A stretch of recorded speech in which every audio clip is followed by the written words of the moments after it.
उपस्थित पवित्र आत्माओं, आपने अष्टांग योग का नाम तो सुना ही होगा। अष्टांग योग महर्षि पतंजलि जी महाराज ने मनुष्य को स्टेप बाय स्टेप, एक एक सीढ़ी चढ़ करके ऊपर तक जाने की योजना बनाई, एक प्रबंधन दिया अष्टांग योग के माध्यम से कि तुम यदि इस ढंग से चलोगे तो निश्चित रूप से तुम उस लक्ष्य तक पहुंच जाओगे, समाधि अवस्था तक तुम पहुंचोगे। लेकिन समस्याएं कुछ बड़ी बड़ी और खड़ी हैं। अष्टांग योग के मार्ग को छोड़ करके कई सारे मनगढ़ंत लोगों ने अपना अपना चिंतन खड़ा किया। मनगढ़ंत, और ऐसे मनगढ़ंत मैं ढेरों जानता हूं, और अपनी अपनी कल्पनाएं दे दे करके लोगों को आकर्षित करने का प्रयास किया। कल्पना दे करके, इमेजिनेशन। अष्टांग योग में किसी प्रकार का कोई इमेजिनेशन नहीं है। अष्टांग योग में सीधा सीधा रास्ता है। इमेजिनेशन कहां है? आपने आंखें बंद की, आंखें बंद करने के बाद किसी ने कहा कोई बिंदु देखो या ज्योति का दर्शन करो, ज्योति को की कल्पना करो, ज्योति कि मुझे ज्योति दिखाई दे रही है। कल्पना नहीं करनी होती, ये तो कई चीजें अपने आप ही चले आती हैं। ये तो जब आंखें बंद करना प्रारंभ करते हैं और अभ्यास में आने प्रारंभ हो जाते हैं हम लोग, तो ज्योतियां क्या, महाज्योतियों का भी साक्षात्कार होता है, लेकिन वो ईश्वर नहीं है। ये तो ऐसा समझो कि साधक के सामने खेल खिलौने टाइप के आते रहते हैं, आते हैं जाते हैं, आते हैं जाते हैं, और साधक बहुत सारी स्थितियों से रूबरू होता है। परंतु अगर सही गाइडलाइन साधक के पास नहीं है तो वह भी कुछ से कुछ समझ लेता है। जिस समय मेरे गुरुजी ने मुझे गायत्री मंत्र की साधना करने पर बल दिया मौन पूर्वक, तो मैंने आपको कल एक संकेत दिया था कि मुझे गायत्री मंत्र को माथे पर लिखने की बात कही गई थी। आंखें बंद करूं और बाईं ओर से मैं गायत्री मंत्र को अपने माथे पर लिखूं। भर्ग बीच में आना चाहिए, भर्गः, तो उसका परिणाम भर्ग, भर्गो देवस्य भर्ग, भर्गो बीच में आना चाहिए लिखा हुआ, माथे जहाँ तिलक लगाते हैं यहां पर। और सच तो यह है कि मेरी एकाग्रता इसमें जमनी प्रारंभ हो गई, और ऐसी एकाग्रता बनी कि मैं माला घुमाने भूल जाऊं और केवल यहीं पर मेरा मन टिकने लगा। हुआ यह कि गायत्री मंत्र लिखा हुआ दिखाई देना प्रारंभ हो गया 3 या 4 दिन के अंदर। अब 3 या 4 दिन के अंदर जब वो दिखाई देना प्रारंभ हो गया तो अंदर ही एक उत्साह ने जन्म लिया। अरे वाह, अद्भुत है, बहुत अच्छा है। और व्हाइट कलर में इतना साफ सुथरा दिखाई दे, मैं स्वयं आश्चर्यचकित हूं कि ये ऐसा भी होता है क्या, ऐसे दिखाई क्यों दे रहा है। और मुझे बड़ा अच्छा लग रहा था, बहुत आनंद आ रहा था, लेकिन वो कोई समाधि नहीं थी, ये एकाग्रता थी। जब एकाग्रता फलीभूत होती है तो अंदर से ऐसी स्थितियां आनी प्रारंभ हो जाती हैं। जैसे मैंने अभी थोड़ी देर पहले कहा था, ज्योति दिखाई देती है। मैं किसी की कल्पनाओं से या किसी की बातों से कुछ आपके सामने रखने वाला नहीं हूं। मेरे जीवन में जो जो घटा है मैं आपके सामने बिल्कुल वही रखूंगा, क्यों? किसी के जीवन का मुझे क्या पता उनके अंदर क्या चलता रहा, मुझे अपने जीवन का पता है कि मेरे अंदर क्या चलता रहा। तो उसी अभ्यास के चरण में आगे जब गति बनी तो आगे वो गायत्री मंत्र की स्थिति तो इतनी बढ़िया हो गई, गायत्री मंत्र दिखाई दे रहा है लगातार लगातार लगातार लगातार। जब गायत्री मंत्र दिखाई दे रहा है तो उस समय में आंखें खुल गई अचानक, तो आकाश में भी बहुत देर तक वो लिखा हुआ दिखाई देने लगा। यूं ही दिखाई देता रहता था बहुत देर तक, लेकिन एकाग्रता जमा के रखनी पड़ती थी। तो आकाश में एकदम साफ साफ दिखाई देने लगा वाइट कलर में। और जैसे ही वो वाइट कलर में दिखाई देने लगा तो और अंदर से उत्साह जगा। ये जो खेल थे मेरे सामने बहुत लंबे नहीं चले। ये गायत्री मंत्र दिखाई तो दे, लेकिन थोड़ी देर के बाद वो मिटना शुरू हो जाए, मिट जाए मिट जाए मिट जाए, तो फिर एकदम शून्य, अंधेरा, अंधकार अंधकार अंधकार में अब जो होना शुरू होता है वो मेरे सामने तो एकदम वाइट ज्योति खड़ी हो गई थी, आई ऐसे वाइट ज्योति, वाइट कलर में। मुझे पीली नीली कुछ नहीं दिखाई दी पहले। कई लोगों को पीली या लाल दिखाई दे जाती है, तो ऐसे वाइट कलर में ज्योति। मैं बड़ा खुश था अंदर से। और मैं और बताता हूं आपको, जब वो ज्योति दिखाई देती थी तो प्रारंभ में थोड़ी थोड़ी ऐसे हिलती थी वो, और टेढ़ी हो जाती थी ऐसे करके, और मैं स्वयं बैठा बैठा भी टेढ़ा टेढ़ा हो जाता था। ऐसे बैठा बैठा मैं टेढ़ा शरीर मेरा हो जाता था ऐसे। अब इसके बाद ये ज्योति का खेल भी चलता रहा। इस बात को मैं प्रूव करने के लिए एक उपनिषद का बताता हूं। निहार धूमार का नीलानाम खद्योत विद्युत स्फटिक शशीनाम एतानी रूपाणी पुरहस्त्राणी ब्रह्मण्य अभिव्यक्ति कराणी योगे। ये कहां से आया है? उपनिषद का है, श्वेताश्वतर उपनिषद का है। तो आप पढ़ करके देखना, बिल्कुल स्पष्ट और साफ साफ लिखा है। निहार, जब आप आंखें बंद कर लेते हैं, निहार कहते हैं कोहरा जैसा दिखाई देता है। धूमार्क, धूम, धूम और अर्क दो जुड़े इसमें। धूम कहते हैं धुएं को, कभी कभी कोहरा हट जाएगा तो धुआं जैसा दिखाई देगा, कभी कभी ये भी समाप्त हो जाएगा तो आपको सूरज, जैसे उगता हुआ सूरज होता है, ऐसा कुछ दिखाई देगा। ये अंदर का जगत है महाराज। तो आंतरिक जगत में ऐसे ऐसे खेल होते हैं, ऐसा अद्भुत साम्राज्य है। अनल, अग्नि दिखाई देती है। नीलानाम खद्योत विद्युत, आपको जल की धाराएं दिखाई देती हैं, पहाड़ दिखाई देते हैं, खिलते हुए फूल दिखाई देते हैं, ऋषि मुनियों की आकृतियां दिखाई देती हैं, पवित्र आत्माओं का सानिध्य प्राप्त होता है। खद्योत कहते हैं जुगनू, कभी कभी ये भी सब मिट जाएगा, एकदम जुगनू जैसे रात्रि में जुगनू चमकते हैं, ऐसे ऐसे दिखाई देने शुरू हो जाते हैं। विद्युत, और बिजली कड़कती हुई दिखाई देती है, एकदम साफ साफ दिखाई देती है कि आकाश में बिजली कड़क रही है। स्फटिक, स्फटिक की तरह से कुछ चमक रहा होता है। शशिनाम, और ये भी सब चमक के एक बार खत्म हो जाती है और एकदम चंद्रमा की जैसी शीतलता प्राप्त होनी शुरू हो जाती है। ये जो आते हैं एतानी, एतानी रूपाणी पुरहस्त्राणी ब्रह्मण्य अभिव्यक्ति कराणी योगे। ब्रह्म की अभिव्यक्ति से पूर्व इस तरह की स्थितियां साधक के सामने आनी प्रारंभ हो जाती हैं। जब मैं ये सब बात एक जगह बता रहा था तो एक नौजवान, कहाँ की बात है, खेड़ी की बात है, मेरठ के आसपास की जगह है वो, दौरोला के पास। तो खेड़ी में सुदीप नाम का नौजवान मेरी क्लास में बैठा हुआ था। बोले ये भी कुछ होता है क्या? साइंस का विद्यार्थी ऐसा थोड़ी मानता है। तो बोले प्रैक्टिकल चाहिए। मैंने टाइम कितना है तुम्हारे पास? बोले टाइम एग्जाम मेरे हो चुके हैं। तो ठीक है, तुम अभ्यास करना प्रारंभ करो, लेकिन तुम ज़्यादा किसी से बात नहीं करोगे, भोजन करोगे और अपने अभ्यास में समय पर लगे रहोगे। बोला बिल्कुल मैं ऐसा करूँगा, लेकिन मुझे वो चाहिए जो आप बता रहे हैं। मैंने कहा भाई तुम तो बड़े दावे के साथ अड़ गए यार, क्योंकि अड़ गए तो अड़ गए। अब तुम जैसे दावे के साथ मुझसे एक बात कर रहे हो, ठीक तुम अब ऐसे ही अभ्यास भी करो। अब उसकी माँ मेरे पास रोज बार बार आके कहे जी आपके पास जाता था, मेरे बेटे को क्या हो गया? वह बैठा ही रहता है, अभ्यास में लगा रहता है, अभ्यास में लगा रहता है। 6 दिन तक तो मुझे यही कहता रहा, देखो मैंने कहता था कुछ नहीं होता, मैंने कहता था कुछ नहीं होता। बस उस दिन जो हुआ वो जीवन भर नहीं भूल सकता। कैसे नहीं भूल सकता? वो सुनिए। कहता है कि मैं बैठा हूं अपने कमरे में बिल्कुल अंधकार में, और उस समय बिल्कुल घुप अंधेरा मेरे सामने उठ खड़ा होता है, और दूर से मुझे दूर बिजली दिखाई देती है, एकदम कड़क बिजली ऐसे गिरती चली आ रही है, ऐसे बिजली गिर रही है।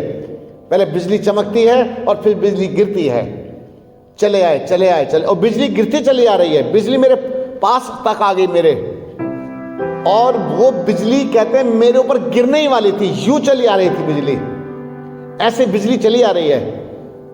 और मेरे ऊपर बिजली गिरने वाली थी। बिजली मेरे ऊपर गिरे इससे पहले मेरी आंखें खुल गई झटके से। और वो जिस समय मेरे पास दौड़ करके आया था तो पसीना पसीना हो रहा था, उसकी हालत खराब थी।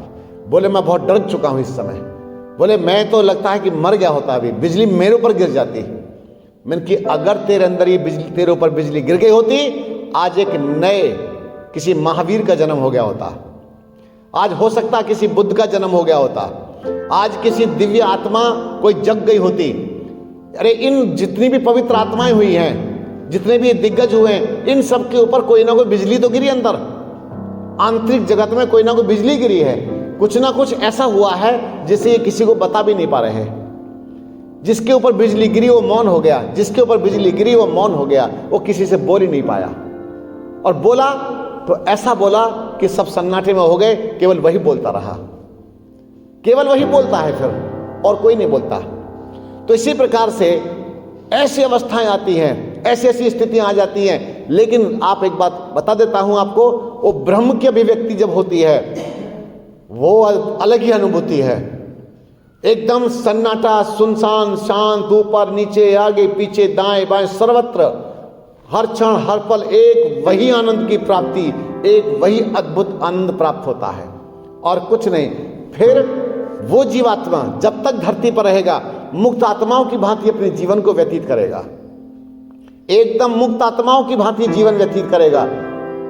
तो इस प्रकार से साधना एक दिन का खेल नहीं है, साधना करनी पड़ती है, साधना बढ़ानी पड़ती है, साधना में जीवन जीना पड़ता है। हम सोचें खाली प्रवचनों से हमको ब्रह्म दर्शन हो जाए और महाराज जी सिर पर हाथ रख दें और ये को बटन सा दबा दें और लाइट जल जाए अंदर, तो उसके लिए आपको तपस्वी जीवन जीना पड़ेगा। हाँ, महाराज और पुरुष ऐसे धर्मात्मा लोगों के सानिध्य से एक ही लाभ मिलेगा कि आप उनके ऑरा में, उनके आभा मंडल से शायद कुछ तरंगे लेके चले जाएं, हो सकता है कुछ ज्योति लेकर के चले जाएं, कुछ प्रभाव अपने साथ भी लेकर के चले जाएं और इससे आपका जीवन में परिवर्तन आ जाए।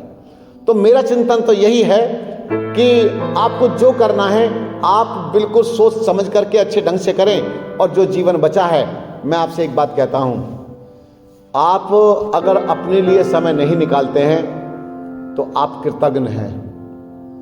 आप अपने लिए समय नहीं निकालते हैं, आप अभ्यास के लिए नहीं बैठते हैं, तो करना क्या चाहते हो? क्या करोगे? क्यों जी रहे हो? किसके लिए जीना चाह रहे हो? क्या हो? अब तक क्या कर लिया आपने? कौन सा तीर मारा है? जो मुख्य काम था, जिसके लिए आए थे संसार में, वो काम तो आज तक भी नहीं हुआ। बटोर लो, जितना बटोर सकते हो बटोरते जाओ, बटोरते जाओ, बटोरते जाओ, कुछ नहीं मिलेगा। और अगर समेट नहीं है तो अपने अंदर समेट लो, अंदर की जगत में जा करके देखो, उन प्रबुद्ध लोगों से पूछ करके देखो अनुभव। अरे गुरु नानक देव जी का चेहरा देखा किसी ने? देखा होगा, फोटो तो देखा ही है कम से कम। कैसी सुंदर सौम्य आकृति बना, कितनी सुंदर सौम्य आकृति है। भगवान महावीर का चेहरा देखा होगा, भगवान महावीर का चेहरा कितना सौम्य और कितना शांत। भगवान बुद्ध की प्रतिमा दिखाते हैं, कितना शांत। जितनी भी दिव्य आत्माएं हुई हैं, इन सब के चेहरे देखो, कुछ अलग ही आभा मंडल दिखाई देता है। देखने मात्र से अनुभूति होती है, एकदम सौम्य शांत। पता नहीं किसी फकीर के बारे में भी सुना था मैंने, वो कश्मीर में रहते थे, एकदम फकीर दरवेश, बड़े बच्चे की भांति सौम्य कोमल, अद्भुत व्यक्ति थे, बहुत अद्भुत। क्योंकि जिसके जीवन में वो प्रकाश की किरण आ जाती है वो अद्भुत हो जाता है। आप किस परिवार के हैं, कहां आपका जन्म हुआ, इससे कोई लेना देना नहीं है। आप क्या मानते हैं, इससे भी लेना देना नहीं। बस एक सुप्रीम पावर का कनेक्शन जुड़ना चाहिए। और एक बात बताता हूं, मेरे जीवन में अभी भी कुछ ऐसा होता रहता है कि जैसे परमात्मा से कनेक्टिविटी का क्या होता है कि जब कभी प्रार्थना गहरी होती है, बहुत गहरी प्रार्थना होती है, और वो गहरी प्रार्थना ऐसी होती है कि जैसे तार ही मिल गया, तार मिल गया हो। तार कैसे मिल गया? और वो कनेक्टिविटी होते ही रोंगटे खड़े हो जाते हैं। ये ना, ये शरीर के जो बाल होते हैं ये यूं एकदम खड़े हो जाते हैं टाइट, और झुरझुरी सी चढ़ जाती है अंदर। आपने कभी ऐसा कुछ अनुभव किया होगा, कुछ ऐसा कुछ हुआ है शरीर आपके जीवन में, आपके शरीर में ऐसे रोंगटे अवश्य खड़े हुए होंगे। लेकिन मेरे जीवन में कब होता है कि जब वो परम शक्ति के साथ में वो कनेक्शन जुड़ता है, कनेक्टिविटी होती है। वैसे तो याद तो रहता है परमपिता परमात्मा की वो अनुभूति तो वैसे भी रहती है, लेकिन वो जो जुड़ाव है, एक तो मैं आपको याद कर रहा हूं, याद करना अलग है, लेकिन आप बिल्कुल रूबरू मेरे साथ में हैं और मेरे पास में बैठे हैं एकदम सामने, ये स्थितियां जो होती हैं ये अलग चीज है बिल्कुल। तो ये क्या है, आपको अभ्यास के बिना और आपके पूर्व संस्कारों के बिना ये उदय नहीं होती हैं। तो आप अपने जीवन को श्रेष्ठ बनाइए, पक्का बनाइए, अच्छा बनाइए। कोई ऐसा कर्म मत कीजिए जिससे आपका मस्तिष्क खराब हो जाए, विकृत हो जाए। अपने जीवन में साधना कीजिए, साधना जितनी करते जाओगे यही आपकी प्रॉपर्टी है। जिस दिन प्राण निकलेंगे आपने कितना कमाया क्या दमाया इसका कोई हिसाब किताब नहीं होने वाला। ये तो यहाँ के लिए करते जाओ, वहाँ के लिए आपकी साधना आपके काम आएगी। मेरे एक गुरुदेव और थे जिनका नाम मैंने लिया था बीच में कि महात्मा वशिष्ठ मुनि जी। मैंने उनके सानिध्य में रह करके काफ़ी लंबे समय तक साधना की है, मौन। तो जिस समय उन्होंने मुझे साधना बताई थी तो ओम ध्वनि के द्वारा भी एक साधना उन्होंने मुझे बताई थी उस समय में, वो भी मेरी सिद्ध हुई। सिद्ध कैसे हुई आज मैं ये भी रखता हूँ। हालांकि लोग साधक अपनी साधना की बातें किसी के सामने रखते नहीं हैं, लेकिन मुझे लगता है कि नहीं, जो भी है सब समाज को और परमात्मा को समर्पित कर ही दिया है, तो मैं अंदर रख के ही क्या करूँगा। ठीक है, मेरी बात हो सकता है किसी के काम आ जाए तो अच्छी बात है, नहीं आए तो ठीक है। तो उन्होंने मुझे बताया था कि जब आप अभ्यास के लिए बैठें तो रात्रि के घोर सन्नाटे में अनहद की ध्वनि ओ मौन रह के करना है। पर चूंकि मैं तो मौन ही रहता था ना, तो इसलिए मुझे मौन ही रहना था, बोलना तो था नहीं मुझे, क्योंकि मेरा पूरी तरह से ऐसा नहीं कि 2-4 घंटे का मौन होता था, 4 महीने तो बिल्कुल लॉक, आवाज बंद है मेरी। तो उसी बीच में ओम की ध्वनि करनी होती थी, मौन। 5 या 7 बार ध्वनि मौन की और ऐसा अनुभव किया कि जैसे मेरे पूरे शरीर के अंदर ये ध्वनि गूंज उठी हो, मेरे शरीर का रोम रोम ऐसे स्पंदन करने लगा हो ओम की ध्वनि के द्वारा। अब तुम्हारा नहीं करता तो मैं क्या करूं, क्योंकि जब तुम गहराई से अभ्यास करोगे, मौन रह करके करोगे, तो तुम्हारे अंदर वो स्फुरना जगना शुरू हो जाएगा। और हुआ ये, परमात्मा की कृपा देखो, क्योंकि जिस समय गुरु जी ने बताया था वहीं से समझो प्रोग्राम चालू हो गया था। और रात्रि के समय लगभग वही 1:30 बजे का समय होगा, 1:30-2 बजे का समय, अपने आसन पर विराजमान थे। और उस समय जैसे अभ्यास शुरू हुआ, थोड़ी लगभग 20 मिनट के करीब हुए होंगे बैठे बैठे। 20 मिनट के बाद एक घटना मेरे साथ में घटती है, बहुत बड़ी घटना। उस घटना ने मुझे 7 दिन तक हिलने नहीं दिया। यानी मैं ना खाने का रहा, ना पीने का रहा, ना सोने का रहा। मेरी हालत बिल्कुल ऐसी हो गई थी कि क्या कहूं, मैं सन्नाटे में था बिल्कुल। उसमें ऐसा हुआ था कि बैठे बैठे बैठे बैठे बैठे बैठे जैसे कितने हवाई जहाज, कितना शोर, इतना बड़ा शोर मैंने अपने जीवन में कभी नहीं सुना। मेरे सामने ऐसे मैं जैसे कि यहाँ पर इतने सारे हवाई जहाज कहाँ से आ गए है, इतना सारा शोर कहाँ से आ गया है, इतना विशाल इतना विशाल इतना विशाल, बहुत ज़्यादा। वो कुछ समय ही रहा और कुछ समय में वो जो अनहद का जो प्रोग्राम था वो कुछ समय रहा, उसके बाद वो लुप्त हो गया। और जैसे ही वो लुप्त हुआ, मेरी आंख खुली। आंख खुलते ही मैं वेद मंदिर की छत पर वहां पहुंचा। ऊपर जाकर के देखता हूं एकदम सन्नाटा, कोई हवाई जहाज नहीं है, कुछ नहीं है, कुछ भी नहीं है, था ही नहीं कुछ। दूर कोई कुत्ता भौंक पड़ता पहाड़ों में, कोई कुछ थोड़ा बहुत दिख, कुछ भी आवाज ही नहीं कहीं पर भी, दूर दूर तक कोई आवाज नहीं। उसके बाद जो अंदर से सन्नाटे की स्थिति आई है, कुछ खाने का पीने का कोई मन नहीं, बिल्कुल एकदम विराम अवस्था में आ गया। तो मैं आपसे यही कहना चाहता हूं कि ये जो बिजली गिरती है ना, ये जो अनुभूतियां होती हैं व्यक्ति के जीवन में, ये होना बहुत अनिवार्य है।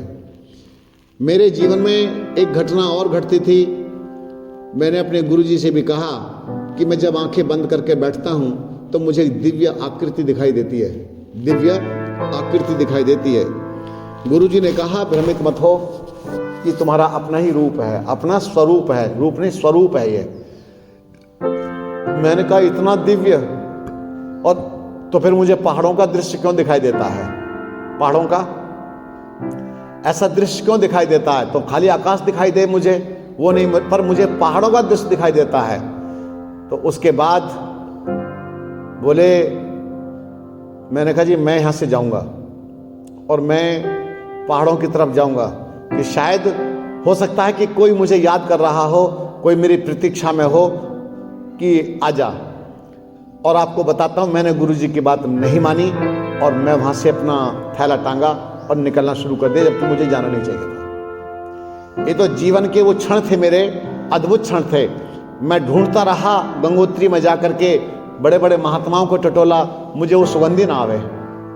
ब्रह्मचारी वेद प्रकाश जी ने मुझे बहुत घुमाया, जगह जगह बहुत घुमाया, बड़े बड़े मोटे मोटे महात्मा दिखाई दिए, कोई आग धुना जमा करके बैठे हैं, लेकिन मेरी समझ में कोई नहीं आया। मैं कि यार वो तो है ही नहीं, ये तो है ही नहीं वो। काफी दिन के बाद में एक महात्मा मेरी समझ में आया, लेकिन वो महात्मा की स्थितियां तो थी अंदर की, लेकिन वो स्थितियां ब्रह्म दर्शन वाली नहीं थी। क्या स्थिति थी? मैंने महात्मा जी से पूछा, अनुमति ली कि मैं आपके पास बैठ सकता हूं? बोले हाँ हाँ बैठ जाओ, कोई बात नहीं, बैठो बैठो बैठो। क्योंकि मेरी आयु कम थी, इसलिए कोई लोग मेरे से साधना संबंधी चर्चा करने में भी संकोच करते थे। मैंने महात्मा जी से पूछा, मैं कि एक ही बात पूछता हूं, सिर्फ आप कृपा करके मुझे संतोषजनक उत्तर देवें, जो स्पष्ट है वही कहें। तो बोले, मैंने कहा उनसे कि आपको दिखाई क्या देता है, क्या अनुभव होता है, मैं केवल ये जानना चाहता हूं जब आप आंखें बंद करके बैठ जाते हो। क्योंकि ये सबको बताना बड़ा कठिन होता है, हर व्यक्ति नहीं बोलता है, मैं बार बार ये बता रहा हूं आपसे।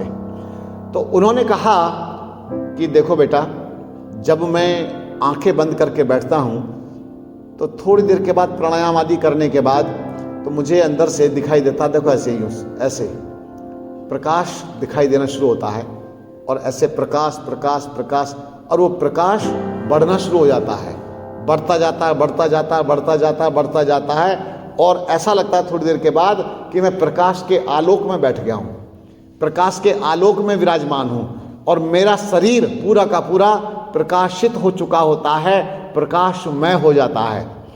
तो एक जगह उपनिषद में भी आता है तेजोमय शरीरम, तो शरीर भी तेजोमय हो जाता है। तो भैया साधना बढ़ाओगे तो मुझे लगता है कि आपको कुछ बल मिलेगा, लाभ मिलेगा, और नहीं करोगे तो खाली प्रवचन आपके जीवन में रह जाएंगे। तो मेरा तो एक मानना और है, मौन साधना अवश्य करके देखना एक बार। मौन, एकांत में रहो, एक कुटिया में रहो, किसी से बोलना नहीं, मोबाइल को लगा दो ताला, बोला भाई तेरी छुट्टी, पकड़ ले, तो कोई काम धंधा नहीं, कुछ नहीं करना पड़ेगा। फिर आपको साफ सुथरा बिल्कुल होकर के अपना अभ्यास में लग जाओ। क्यों? ये ही असली प्रॉपर्टी होगी तुम्हारी। तुमने अगर 21 दिन का मौन किया, 11 दिन का मौन किया, तुमने 21 यानी कि 40 दिन का मौन किया, तो मुझे लगता है ये मौन तुम्हारे अंदर के द्वार खोल देगा। और नहीं भी खुले तो लगे रहो, लगे रहो। ठीक है, 40 दिन का पूरा हुआ, समय लेकर के मैं फिर आगे बढ़ूंगा, फिर आगे बढ़ूंगा, या आप बढ़ो। और घर में नहीं हो सकता है, आश्रम में नहीं हो सकता है, तो कोई ऐसी जगह स्थान देखो जहां पर आपके भोजन आदि का, सात्विक भोजन का प्रबंध हो सके, और ठीक समय पर आप अपनी साधना करते रहें। भोजन आपके द्वार पर ही मिल जाए, द्वार पर रखा रहे भोजन, और आप द्वार खोलें, भोजन अंदर ले लें, भोजन कर लें। तो ऐसी पवित्रता के साथ अपनी साधना आप करें तो मेरा तो मानना यह है कि आप बहुत अच्छे सफल होंगे, और इसी जन्म में आपके जन्म मरण का बंधन ये सब का सब पूरा हो जाना चाहिए। बहुत बहुत धन्यवाद, शुक्रिया।